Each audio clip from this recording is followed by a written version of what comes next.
ഇന്ന് ഉണ്ടാക്കാൻ പോകുന്നത് ഒരു ഈന്തപ്പഴ അച്ചാറാണ്. അത് വളരെ എളുപ്പത്തിൽ എങ്ങനെ ഉണ്ടാക്കിയെടുക്കാമെന്ന് നമുക്ക് നോക്കാം. നിങ്ങൾ ഈ ചാനൽ ആദ്യമായാണ് കാണുന്നതെങ്കിൽ സബ്സ്ക്രൈബ് ചെയ്യുക. തൊട്ടടുത്ത് കാണുന്ന ബെല്ലൈക്കണിൽ ഓൾ അമർത്തുക. 400 ഗ്രാം ഈന്തപ്പഴമാണ് ഞാൻ ഈ അച്ചാർ ഉണ്ടാക്കാൻ എടുത്തിരിക്കുന്നത്. നല്ല സോഫ്റ്റ് ആയിട്ടുള്ള ഈന്തപ്പഴം കുരു കളഞ്ഞാണ് നമ്മൾ ഈ അച്ചാർ ഉണ്ടാക്കാൻ എടുക്കുന്നത്. ഇതിലേക്ക് 2.5 ടേബിൾ സ്പൂൺ മുളക് പൊടി, ആവശ്യത്തിന് മഞ്ഞൾ, 1 ടീസ്പൂൺ കായപ്പൊടി,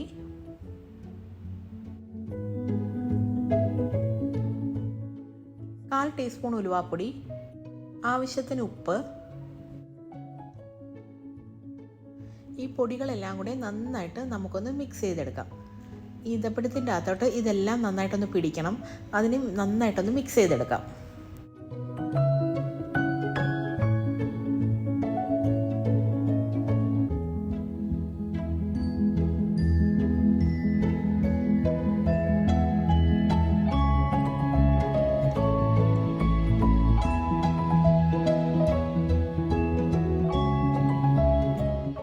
ഇതിനകത്തേക്ക് 10 ടേബിൾ സ്പൂൺ വിനാഗിരി ചേർത്ത് കൊടുക്കുക.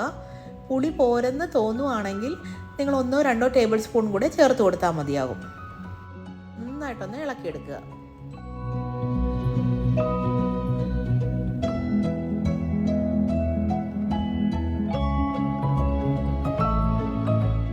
പാൻ അടുപ്പത്ത് വെച്ച് അതിലേക്ക് 4 ടേബിൾ സ്പൂൺ നല്ലെണ്ണ ഒഴിക്കുക.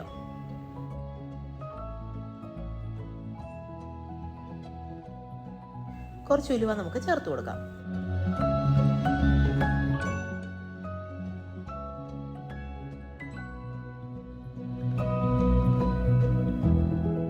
ഉലുവ എന്ന് ചുവന്ന് വരുമ്പോഴത്തേക്കും നമുക്ക് കടുക് ചേർക്കാം.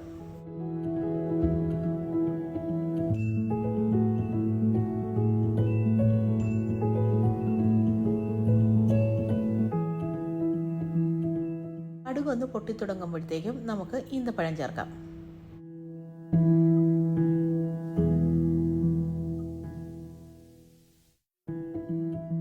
നന്നായിട്ടൊന്ന് ഇളക്കി കൊടുക്കാം.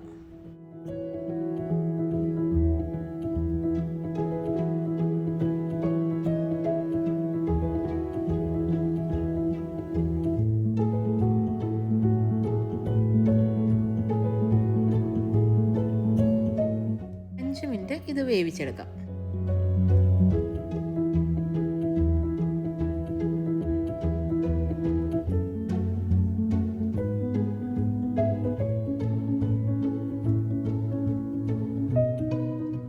ഇതിലേക്ക് 2 ടേബിൾ സ്പൂൺ വിനാഗിരിയും കൂടെ നമുക്ക് ചേർത്ത് കൊടുക്കാം. ഇതിന് പുളി പോരാ, അപ്പോൾ നമുക്ക് 2 ടേബിൾ സ്പൂൺ കൂടെ ചേർത്ത് കൊടുക്കാം.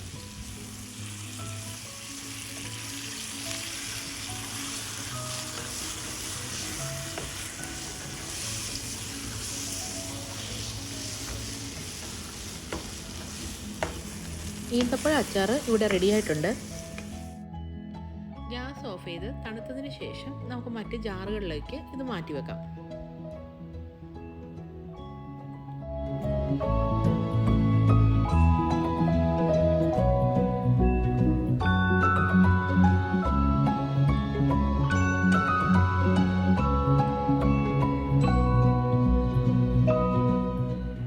നിങ്ങൾക്ക് ഈ വീഡിയോ ഇഷ്ടപ്പെട്ടെങ്കിൽ please like, share and comment. സിമീസ് delicious time.